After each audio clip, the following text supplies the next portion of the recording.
Luke, where to start? Congratulations. What a roller coaster of a game that was.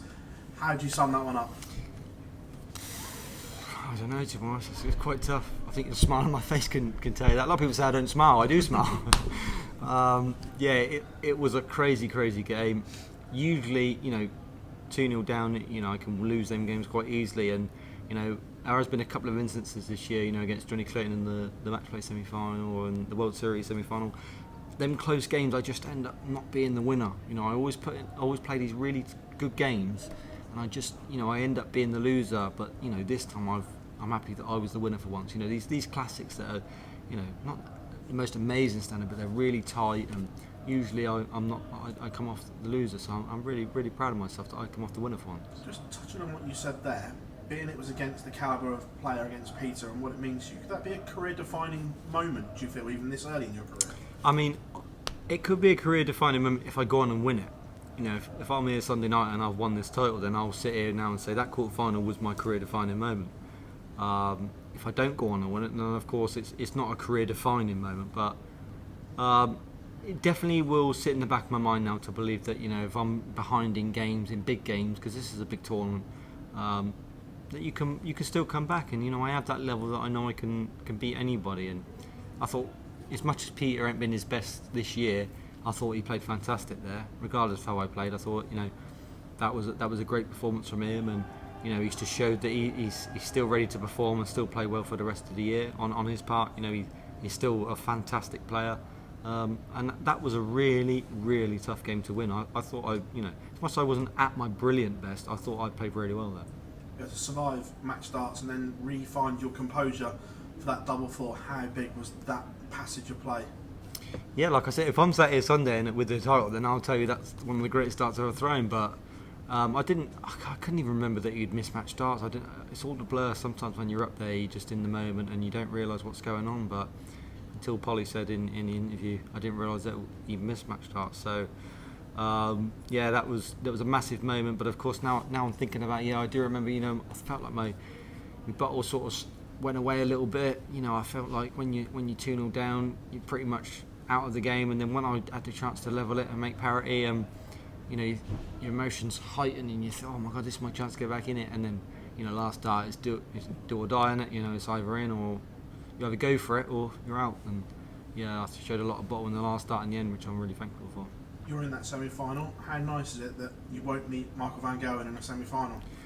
To be honest, I don't really think that. I would love to. I really love playing Michael. I think he brings out the best in me, and I bring the best out in him.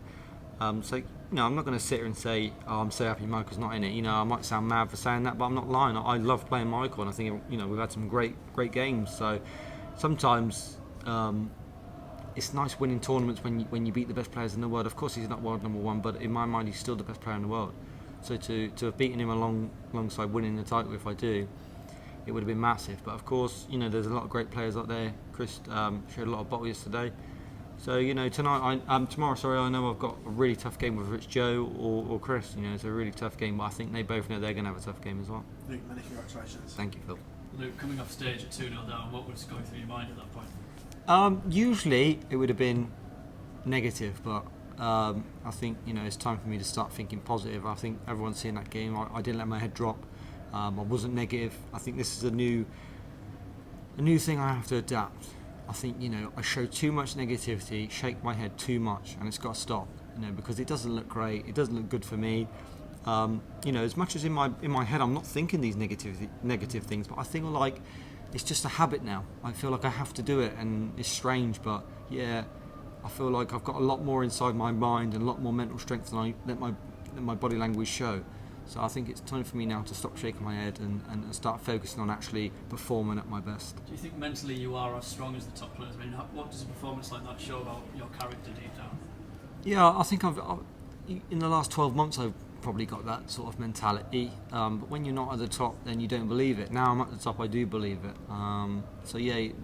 You don't win them games if you haven't got a top mentality and a top mental, one of the top mental strengths. You can learn a lot. I think I'm good friends with Michael van Gerwen. He spoke to me a lot before in my younger years. He's got the greatest mindset of all time. he believes he'll win regardless whether he was, in the final 4-0 set standing. He believe he'll win. So you have to have that mindset to believe, because if you don't believe, of course you won't win. I think allow yourself to get to the top, and I think you just start believing naturally. How do you bring yourself back down after a result like that and prepare to back it up tomorrow? Yeah, it was a fantastic game, a great game. But of course, I'm nowhere near winning the title. That's just a quarter-final, so you have to. If this was the start of my career, it would have been hard to bring myself back up to earth, back down to earth. But I've experienced a lot of. I think it's my third major semi-final this year, so I have to accept that it's a great game, but there's a lot more work to do, because of course I want to win this title just like everyone else does. Thank you. The emotions still seem pretty raw at the moment. Does that just show how much it means? Yeah, it does mean a lot to me. I've really worked so hard. A lot of people don't understand how, not just me, but everybody has given everything to the sport. We all sacrifice a lot, not just me, everybody. Being away from family, and all that type of stuff. It is really tough. It's not easy. We do get paid well and all this type of stuff, and it's fantastic. But with that comes things that you have to sacrifice, and being away from family is one of them. Obviously my son's won on Monday, and I've maybe missed a third of his life. And it is hard. It is, but of course you can't sit there and moan, because we're in privileged positions. But of course that is the tough part. So you talk about going off stage, 2 down, having that positive mindset. What's been the change from, you say it was negative before, to being positive today?